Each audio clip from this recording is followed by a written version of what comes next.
Segunda de Timoteo capítulo 2 del 1 al 13. El título de esta lectura dice: Un buen soldado de Jesucristo. ¿Qué dice el verso 1? Tú pues, hijo mío, esfuérzate ¿en qué? En la gracia que es ¿en quién? En Cristo Jesús. Lo que has oído de mí ante muchos testigos, esto encarga ¿a quién? A hombres fieles, que sean ¿qué? Idóneos para enseñar también a otros. Tú pues sufre penalidades como buen soldado de Jesucristo. Ninguno que milita se enreda en los negocios de la vida, a fin de agradar a aquel que lo tomó por soldado. Y también el que lucha como atleta no es coronado, sino lucha legítimamente. El labrador, para participar de los frutos, debe trabajar primero. Verso 7. Considera lo que digo, y el Señor te dé entendimiento en todo. Acuérdate de Jesucristo, del linaje de David, resucitado de los muertos conforme a mi evangelio, en el cual sufro penalidades, hasta prisiones a modo de malhechor, mas la palabra de Dios no está presa. Por tanto, todo lo soporto. ¿Por qué? Por amor de los escogidos, para que ellos también obtengan la salvación que es en Cristo Jesús, con gloria eterna. Verso 11. Palabra fiel es esta, dice: si somos muertos con Él, también viviremos con Él. Si sufrimos, también reinaremos con Él. Si le negamos, también Él nos negará. Si fuéramos infieles, Él permanece fiel. Él no puede negarse a sí mismo. Palabra fiel es esta. Y creando un poco de contexto de Pablo, Pablo estaba atravesando por una situación difícil, preso y muy mal preso. Estaba siendo custodiado 24 horas por un soldado que lo atendía para que ni respirara mucho. Estaba en un calabozo, estaba encerrado en un lugar oscuro, con frío. Y Pablo está pasando todas estas penurias. Y lo que me asombra de todo esto es que Pablo no le escribe a Timoteo y le dice: Timoteo, mira, mijo, como yo estoy preso, sal por los vecinos y recoge cédulas y firmas para ver si me sueltan, para yo poder seguir predicando el evangelio. Ve a ver si tú encuentras una iglesia por ahí que te haga una carta y di que yo soy bueno, que es una carta de buena conducta, y háblale y dile que por favor que me saquen de esta penuria en la que yo estoy viviendo, porque yo necesito seguir predicando el evangelio. No. Pablo desde la cárcel está enviando una carta de aliento a su hijo Timoteo.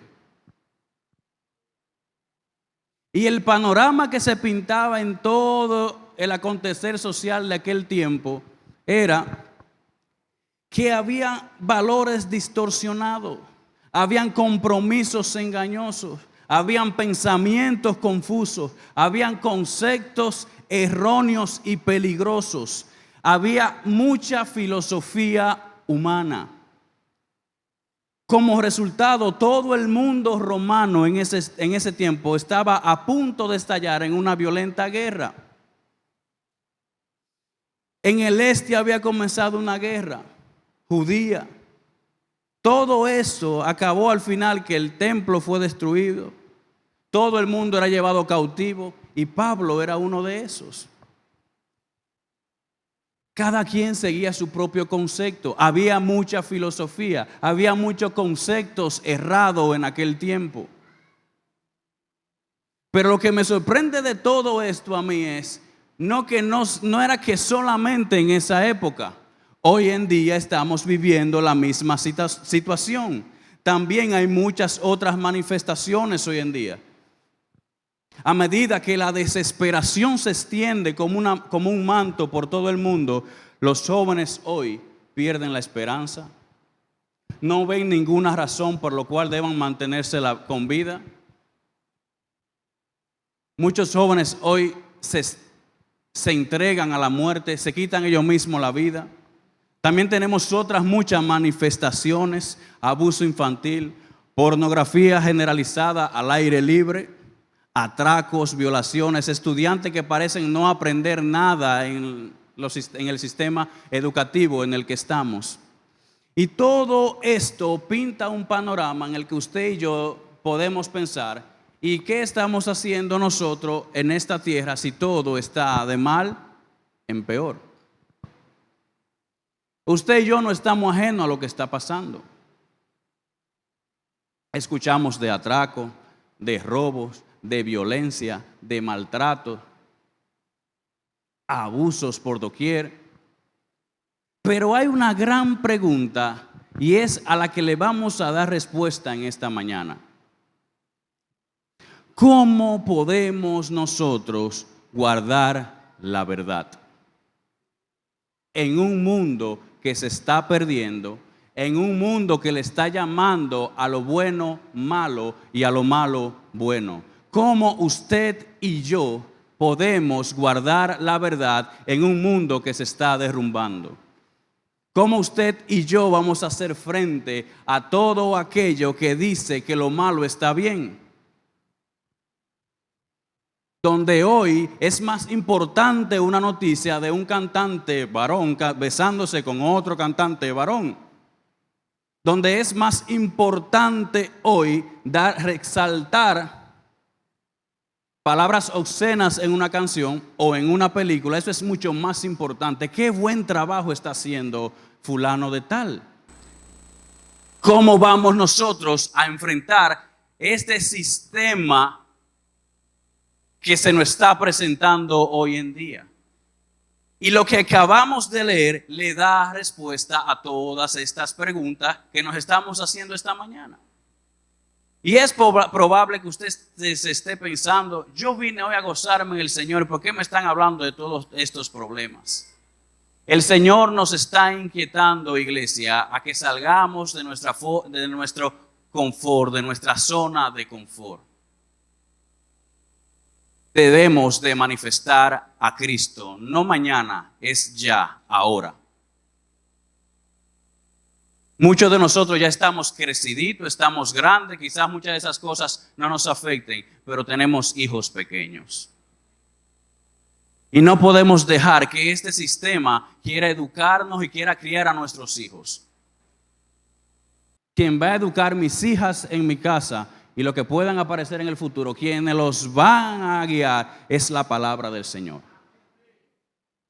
Y para eso necesitamos padres y madres comprometidas con la palabra, no con una iglesia, no con un hombre, sino con la palabra. Y la primera respuesta de Pablo ante tanta pregunta de esta sociedad hoy en día, y que directamente nos afecta a nosotros en nuestra vida espiritual, está en el verso 1. ¿Qué dice el verso 1? Tú pues, hijo mío. Había una relación entre Pablo y Timoteo, muy estrecha, muy cercana. Tú pues, hijo mío. ¿Qué le dice? Y ahí está la primera clave. ¿Quién lo lee fuerte conmigo? Dice: esfuérzate en la gracia que es en Cristo Jesús. El primer punto para nosotros en esta mañana es, y para el resto de nuestros días, el primer punto que el Señor quiere reforzarnos a cada uno de nosotros es que debemos de esforzarnos en la gracia que es en Cristo Jesús. No en mi sabiduría.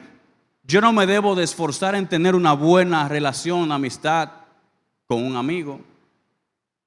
No me debo de esforzar en tener una buena relación con mis vecinos. Todo eso es bueno, todo eso ayuda. Para eso fuimos llamados.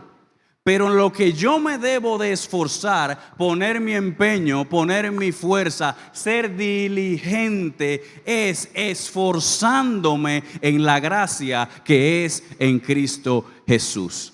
¿Quieres vencer el sistema? ¿Quieres dejar todo atrás? Esfuérzate en la gracia que es en Cristo Jesús, que ha sido ya depositada en tu interior. Pablo no le está diciendo, mira, Timoteo, como ya tú sabes mucho y ya tú tienes conocimiento de ciertas cosas, yo te estoy escribiendo esta carta y tú estás viendo todo lo que está pasando. Mira, Timoteo, como yo estoy aquí en esta cárcel, para que no te pase lo mismo, yo fuera tú voy recogiendo la ropa y por ahí mismo. No.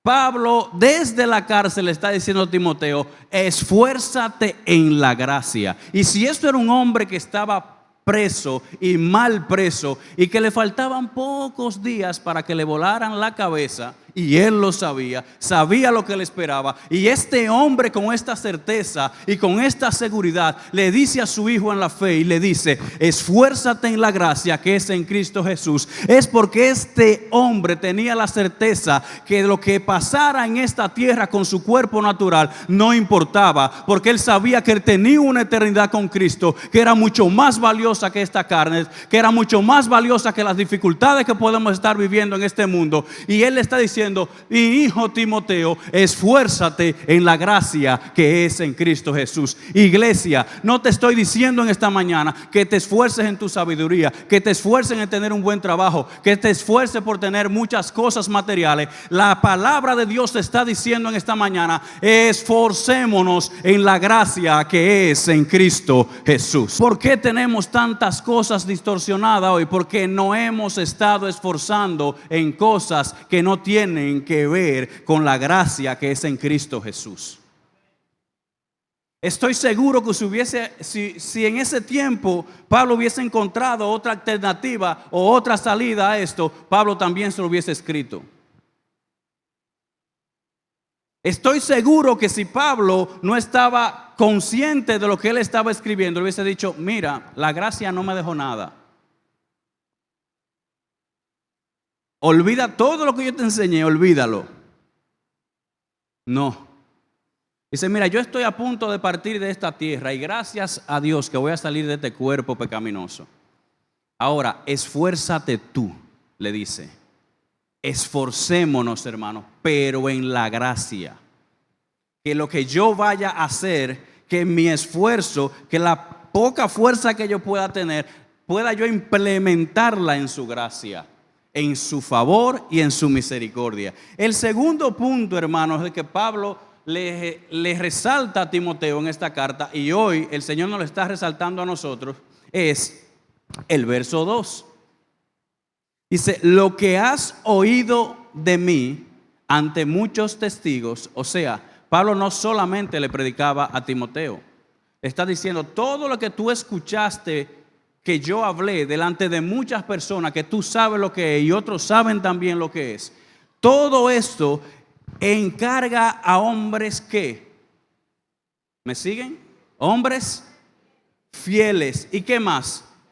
Idóneos. Aquí lo que Pablo nos está dejando dicho a cada uno de nosotros, que lo que usted y yo hemos adquirido en la fe, en la gracia, no solo debe ser para nosotros. Pablo le está diciendo, mira, procura que lo que tú aprendiste no te quedes con ello. No te quedes con eso. Busca hombres que tengan tu mismo carácter, que sean fieles. ¿Cuántos fieles hay aquí? Un fiel es aquel que no renuncia. Un fiel es aquel que se mantiene firme, no importa lo que venga. Un fiel es que se compromete. Un fiel es aquel que dice, yo me comprometí con esto y yo voy a ser fiel, yo voy a cumplir. Y él está diciendo, busca hombres de tu mismo carácter, fieles, apasionados e entregados, pero le dice que sean idóneos, que sean ideales para hacer esta función. No busque personas solamente que sean fieles, porque hay muchos. Busca personas que sean adecuadas para hacer ese trabajo. Y si el Señor te apartó, te seleccionó y te tiene aquí, es porque tú eres idóneo para hacer este trabajo. Busca hombres fieles, idóneos para enseñar.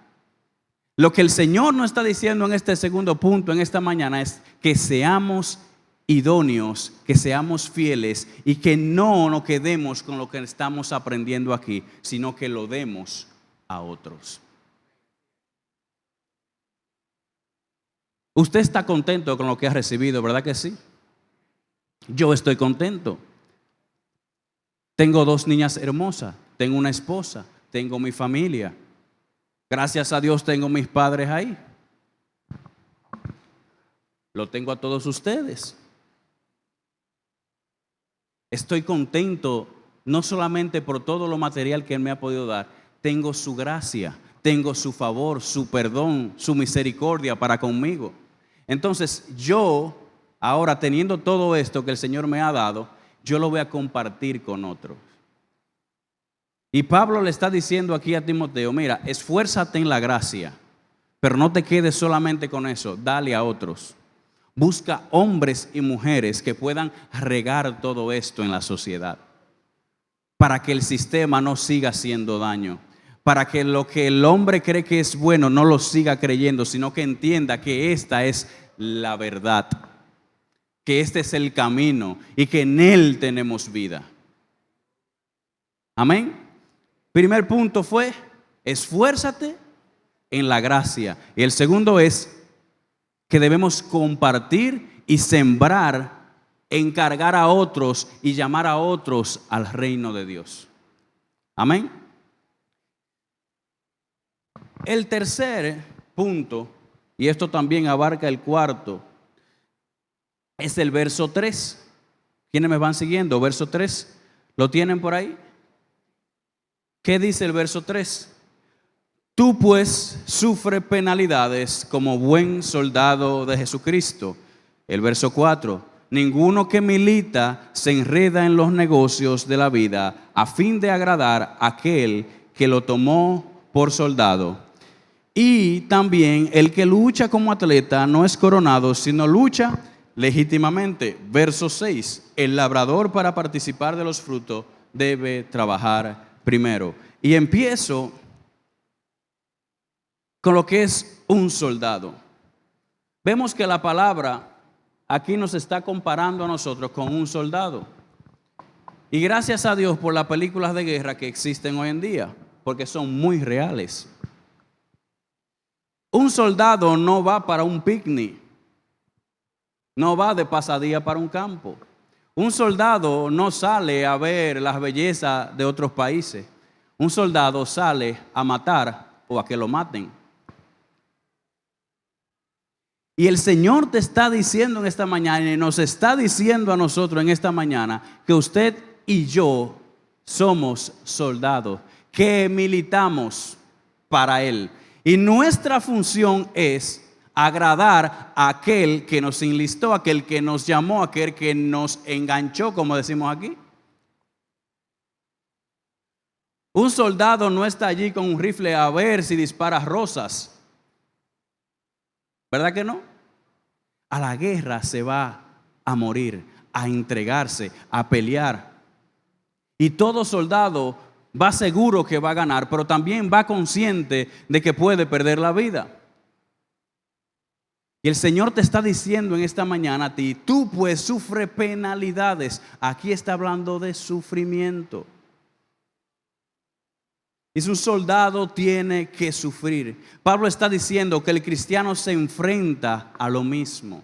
Usted y yo estamos enfrentándonos a un sistema y no lo vamos a lograr sentados, sino como soldados. Y dice que el que milita no se enreda en los negocios de la vida. Usted y yo hemos sido llamados para ser soldados del Señor. Pero no podemos tener dos funciones. No podemos nosotros dejarnos llevar por las cosas de este mundo y querer militar para el Señor. El Señor quiere que usted y yo hoy seamos soldado. Y lo que sigue diciendo del soldado es que tiene determinación. Hoy el Señor nos está alentando a cada uno de nosotros, porque de la única manera que podemos mantener la verdad de Cristo como un estandarte, que podemos levantar y enseñar la verdad de Cristo, de la única manera que lo podemos hacer es si nos paramos firme, con determinación, como un soldado dispuesto a sufrir penalidades por Él. Esto no nos gusta mucho, porque cuando nos hablan de sufrimiento, pero aceptamos al Señor, y si aceptamos al Señor y vemos y nos acercamos a Él para que Él esté con nosotros y Él es un Dios bueno, ¿por qué tenemos que sufrir penalidades? Paso a explicar. La gracia del Señor que ha sido depositada por nosotros, al diablo eso no le gusta. La naturaleza pecaminosa de este mundo se opone a la naturaleza de Dios que ha sido depositada en usted. Y automáticamente usted se acerca al Señor, usted le está diciendo que no al diablo.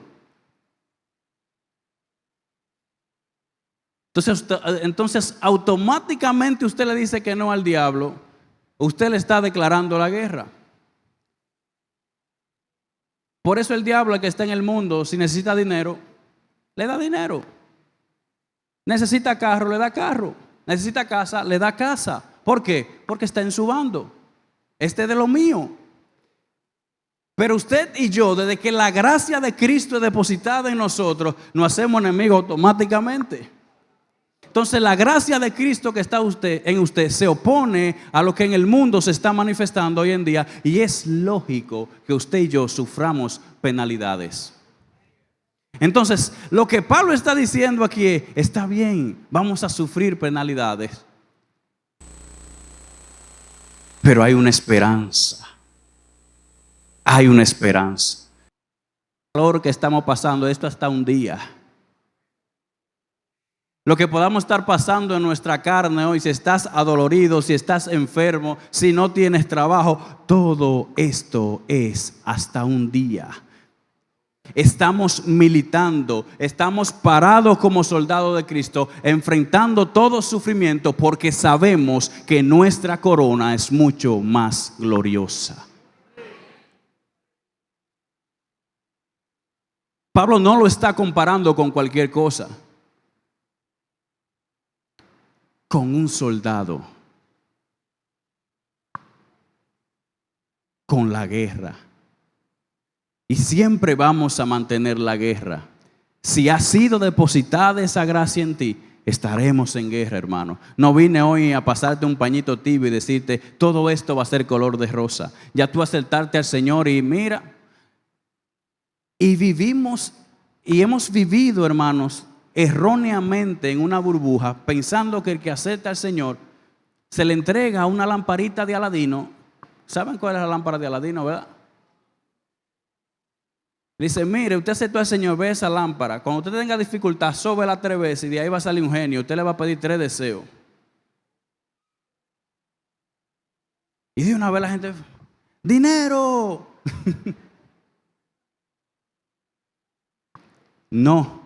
El Señor lo que te entrega es su palabra y te dice, tú te vas a enfrentar a un sistema que va a estar en contra tuya. Yo necesito que tú te pares firme como un soldado, como un buen militante de mi gracia, y que te mantengas firme, y aunque vengan tempestades, tú te mantengas ahí, y aunque venga un sistema que quiera llevar tu familia, tú te mantengas ahí, y aunque venga el diablo con lo que venga, tú te mantengas firme como un buen soldado de Cristo que milita para su gracia.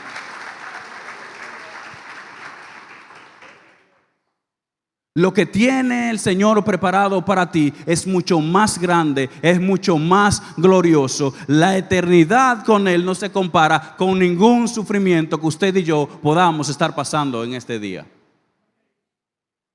Pero algo más glorioso, Pablo no solamente le habla de un soldado. ¿Qué le dice también a Timoteo? En el verso 8, y también el que lucha como atleta, lo compara como un atleta. ¿Y qué hace un atleta? Un atleta es disciplinado. Pablo está diciéndole comparando su vida en la fe con un atleta. Usted y yo necesitamos ser disciplinados, tener un tiempo de oración, un tiempo en la palabra, un tiempo de armonía, de coinonía, un tiempo de intimidad con Él, para conocerle a Él y para que Él entonces en su gracia te fortalezca para que tú entonces seas un buen soldado. Necesitamos la disciplina, dice, y también el que lucha como atleta no es coronado, sino lucha legítimamente. Pablo lo que está diciendo es que el estilo de vida de un cristiano requiere la disciplina de un atleta. Un atleta no es coronado, sino compite de acuerdo con las reglas. Hay una motivación. Si la motivación de nosotros es alcanzar la corona de gloria que nos espera a nosotros, entonces necesitamos cada uno de nosotros mantener una disciplina. ¿Y qué es una disciplina? Paso a explicar ahora. El atleta, cuando se dedica y dice, yo me voy a preparar 15 años de mi vida para correr 50 segundos. 40 segundos, 20 segundos, los segundos que sean. Y pasan toda su vida preparándose para eso. Pero ¿qué requiere toda esa preparación? Que ellos no pueden comer lo que todo el mundo come. No pueden cenar tarde, tienen que restringirse de comer algunas cosas, no pueden darse los placeres que se dan otros. No se pueden acostar a deshoras. Y Pablo está comparando a Timoteo y nos está comparando a nosotros como un atleta. ¿Por qué? Porque usted y yo, como militantes del Señor, como atletas del Señor, no podemos estar oyendo, comiendo cosas que no vengan de aquel que me enlistó, de aquel que me llamó. Hagamos una disciplina de escuchar y comer solamente aquello que me va a hacer ganar la corona de la vida. Todo aquello que te distraiga de la disciplina de tu carrera como atleta, dice no. Y Pablo le está diciendo a Timoteo aquí, tú como atleta tienes que aprender a decirle que no a ciertas cosas, porque si quieres alcanzar la corona, tienes que decir que no a muchas cosas. Hoy le vamos a decir que no al sistema y le vamos a decir yo, diga conmigo, diga yo. Hoy, como atleta disciplinado, voy a decir que no al sistema, al mundo, al pecado, decir no a todo aquello que me desvíe de la corona. Amén. Pero también Pablo nos compara a nosotros con un agricultor. Y un agricultor es diligente. ¿Cómo es un agricultor? Diligente. Es tremendo, hermano, que para usted cosechar una librita de yuca, usted tenga que estar todos los días temprano verificando que no le caiga un animalito a la planta, echándole insecticidas, mojándola, regándola, trabajándola. Y el agricultor tiene que ser diligente. Entonces Pablo nos está comparando a nosotros aquí con tres cosas que si la llevamos a cabo hoy en día vamos a salir de aquí nosotros dispuestos a guardar y a mantener la verdad. Nos compara primero con un soldado, luego nos compara a tener la disciplina de un atleta y luego dice que debemos de ser diligentes como un agricultor. Pero aquí cuando habla de agricultor también se habla de trabajo. Debemos trabajar primero.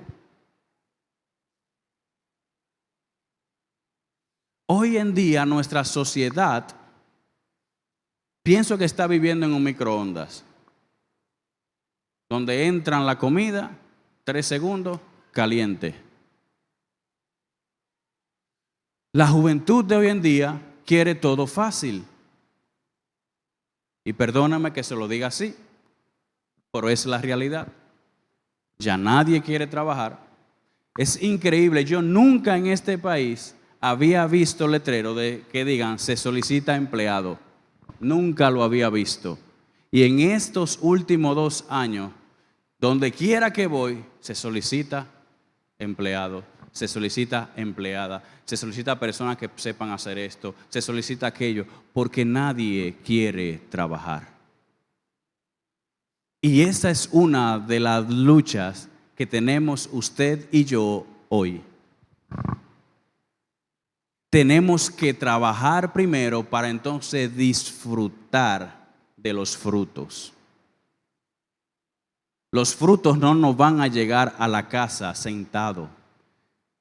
Pablo está diciendo, tenemos que ser como los soldados, tenemos que tener la disciplina de los atletas, pero también tenemos que ser como los agricultores, tenemos que trabajar. Y no nos gusta que nos hablen de esto, iglesia, pero usted y yo estamos llamados a marcar la diferencia. Y la diferencia no la vamos a marcar comportándonos como el mundo. La diferencia la vamos a marcar comportándonos en contra de lo que el mundo está diciendo. El Señor nos está instando a nosotros, a cada uno de nosotros, hermanos. Es el tiempo de que comencemos a reflejar a Cristo. Y hoy usted dirá, hoy vinieron a hablarnos de sufrimiento, pero en el sufrimiento es donde todo el mundo se va a dar cuenta que cuando usted se lo está llevando, usted está gozoso. Cuando usted no tiene comida, usted está contento. Cuando no hay trabajo, usted está como si tuviese trabajo. Entonces ahí es que el mundo va a decir, pero él está pasando la misma situación que yo, o quizá peor, pero él está contento. Él está reflejando gozo. Él está emanando una luz que no sé qué es lo que pasa. Entonces ahí en medio de ese sufrimiento es donde usted y yo vamos a alcanzar a otro. Y usted le va a decir, ¿tú quieres de lo que yo tengo? Porque esta situación es hasta un día, pero lo que me espera es mucho más glorioso. Me está esperando una corona de justicia. Entonces, en medio de tu sufrimiento, es que tú vas a alcanzar a otro. Es que tú vas a poder entender a otro. Antes la gente me decía, se me quedó el carro, y yo veía a la gente lamentándose. ¿Por qué se le quedó el carro? ¿Qué tiene que ver eso? Cuando a mí se me quedó el carro en una avenida a las 2 de la tarde, fue que yo pude entender lo que significa que se le quede un carro a uno en la avenida. Cuando yo me entro la mano en los bolsillos y no tengo nada, es que yo puedo comprender cuando alguien me dice yo no tengo.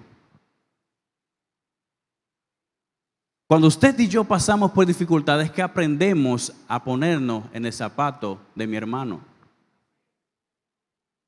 Si el Señor me lo da todo y yo cada vez que abro la nevera, eso está suplido. Mire, yo ni oro. ¿Pero para qué? Si cada vez que me voy a montar en el vehículo la agujita del combustible está pegando allá arriba, pasada ya de la F de full. Si todos los meses tengo suplido las colegiaturas, escuela y todo, yo no oro. Se me olvida la misericordia por mi hermano.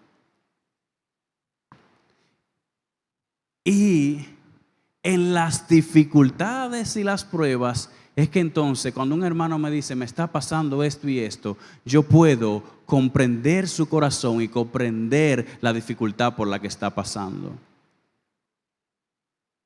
No nos gusta que nos hablen de sufrimiento, pero por el sufrimiento es que la gracia de Cristo es manifestada en nosotros. Hoy en día es que yo puedo ver y creer que la gracia de Jesucristo está sobre ese hombre que está ahí sentado. Porque pasa todo el día a veces quejándose que me duele aquí, que me duele allí. Y me dice, ¿ya tú estás listo? Digo, ¿para qué? Dice, hoy tenemos reunión, vámonos. Pero usted no puede ir. Dice, vámonos, yo tengo un compromiso. Entonces me está reflejando a mí que lo que Él tiene es la gracia. Él se ha esforzado en la gracia que es Cristo. Y yo quiero de eso. Yo no quiero mañana faltar a una reunión porque me duele la cabeza, porque él tiene la columna rota y está aquí.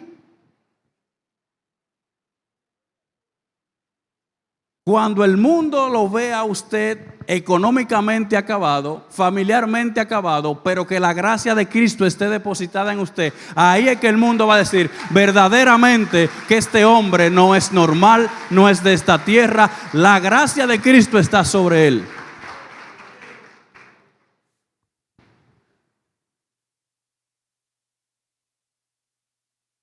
Mis abuelos, tres de mis cuatro abuelos, tres murieron alrededor, en unos 9 meses murieron los tres. Ahí el mismo año, 1, 2, 3. Y coincidencialmente todos murieron día de culto. Uno murió miércoles, otro domingo, otro miércoles, por ahí andaba el asunto. Y hablaba con papi los otros días. Papi, ¿usted recuerda cuando murió papá? Sí. Me dice, yo recuerdo que salimos de enterrar a papá y salimos para el culto. Cogimos para allá atrás, para la colina allá, y acabábamos de enterrar a nuestro abuelo. Y él predicó. Entonces, cuando yo veo todo este sufrir, entonces es que yo pienso, y el Señor me ministraba en esto: Señor, ¿por qué tanto pesar? ¿Por qué tanto sufrir si tú estás con nosotros? Entonces es donde me lleva a mí a la conclusión, y Él me dice: el sufrimiento es propio de la fe. Si digo creer en el Señor, todo va a venir en contra de mí. El sistema, el mundo, las aflicciones. El pecado fue condenado en nuestra carne.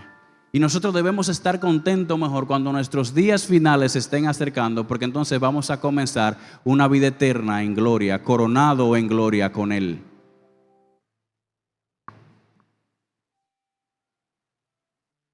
Lo que estos versículos nos están diciendo a nosotros, hermano, es que esta es una prueba de la realidad de nuestra fe. Si realmente somos de Cristo, si realmente Él ha venido a morar dentro de nosotros, ese hecho siempre se va a manifestar para nuestra disposición, y es sufrir con Él. Si sufrimos con Él, reinaremos con Él.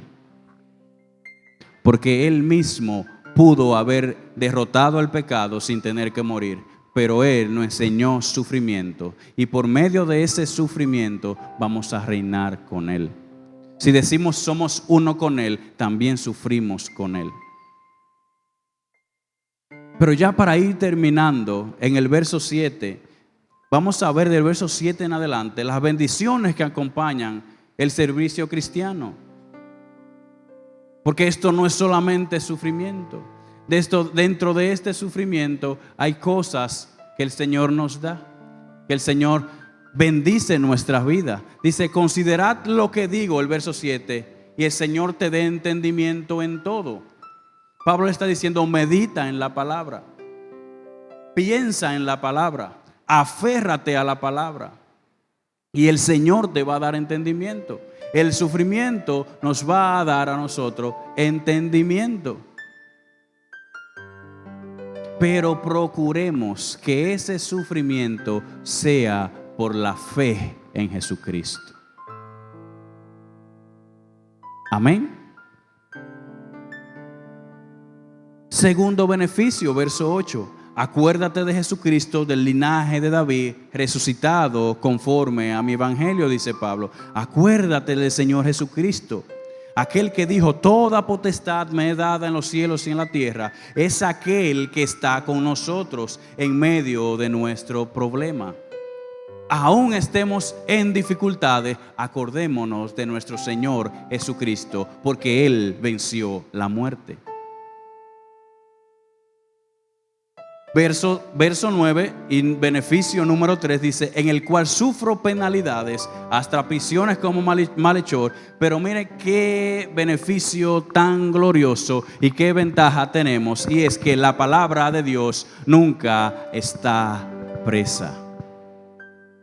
Usted y yo podemos estar encarcelados, pero desde la cárcel podemos escribir una carta como la que escribió Pablo. Pablo estaba tranquilo porque ellos decían: ustedes tienen mi cuerpo cautivo, pero la palabra anda por toda la sociedad regándose. Ya yo mandé a Timoteo que prepare hombres y mujeres fieles e idóneos. Y Pablo se estaba gozando y dice: ustedes podrán matarme a mí, pero mis cartas que yo he escrito en Cristo Jesús van a recorrer el mundo. Y eso es un gozo, eso es de suma alegría para nosotros. Cuarto beneficio dice: por tanto todo lo soporto por amor de los escogidos, para que ellos también obtengan la salvación que es en Cristo Jesús. Un beneficio es que lo que usted y yo estamos haciendo hoy es para salvación de otros, para salvación de sus hijos. Cuando te esfuerzas en la gracia, como empieza este capítulo, y te esfuerzas y te paras como un militante, como un soldado, como un atleta, como un agricultor, con la diligencia de un agricultor, y te paras ahí, en la gracia que es en Cristo Jesús, tus hijos, si no están aquí, mañana van a llegar. Tu esposo, si no está aquí, mañana va a llegar. Tu esposa, si no está aquí, mañana va a llegar. Pero es esforzándonos en la gracia. El beneficio número 4 es que esto no es solo para nosotros, es para que todos aquellos obtengan salvación en Cristo Jesús con gloria eterna. Algunos deben de sufrir para que otros puedan ser salvos. Beneficio número 5 y último, dice del verso 11 al 13, y los que están ahí, que lo tengan, lo leen conmigo, y si no lo podemos poner aquí en pantalla. Verso 11 dice: palabra fiel es esta. Dice: si somos muertos con Él, ¿qué pasa? También viviremos con Él. Hay una esperanza. Hay una esperanza, iglesia. No todo está perdido. Aunque el mundo se ponga patas arriba, hay una esperanza. También viviremos con Él. Si sufrimos también, ¿qué dice? Si sufrimos también reinaremos con Él. Si le negamos, también Él, ¿qué? Nos negará. Pero me encanta muchísimo el verso 13. Me gusta y me deleito mucho en él. ¿Qué dice el verso 13? Y lo podemos leer en voz alta, porque dice: si fuéramos infieles, y deténgase ahí. Todo viene diciendo: si tú haces esto, Él va a hacer esto. Si tú haces esto, Él va a hacer aquello. Si tú haces esto, Él va a hacer esto. Pero aquí el versículo hace un giro totalmente y dice: si fuéramos infieles, Él va a permanecer fiel. Aunque usted y yo le fallemos, su fidelidad seguirá ahí para usted y para mí. Él no puede negarse a sí mismo. Él dijo que Él era fiel, y si usted y yo somos infieles, Él no va a cambiar su palabra. Él sigue siendo fiel, y lo que Él prometió, Él lo va a cumplir. Iglesia, el Señor nos está hablando todos estos días y diciéndonos: esto no es para nosotros, esto no es para mí, esto es para el cuerpo. Si somos iglesia, entonces pertenecemos al cuerpo de Cristo, y lo que yo pueda hacer en beneficio del cuerpo no es para mi beneficio, es para el beneficio del cuerpo de Cristo. Esto es para que otros sean salvos. Esto no se trata de mí, no se trata de un pastor, de una pastora, de un líder. Esto se trata del cuerpo de Cristo. Hoy estoy aquí predicándole, mañana puede estar usted, porque esto se trata del cuerpo de Cristo. Esto no importa quién lo haga, sino que el cuerpo de Cristo sea edificado. sino que el cuerpo de Cristo sea glorificado cada día. Si tengo que sentarme a escuchar a cualquiera, lo voy a hacer porque es parte de mi función como el cuerpo. Si hoy tengo que predicar, lo voy a hacer porque a mí lo que me interesa es que el cuerpo sea edificado. Si tengo que sufrir por otro, voy a sufrir por otro porque ese otro es parte del cuerpo de Cristo.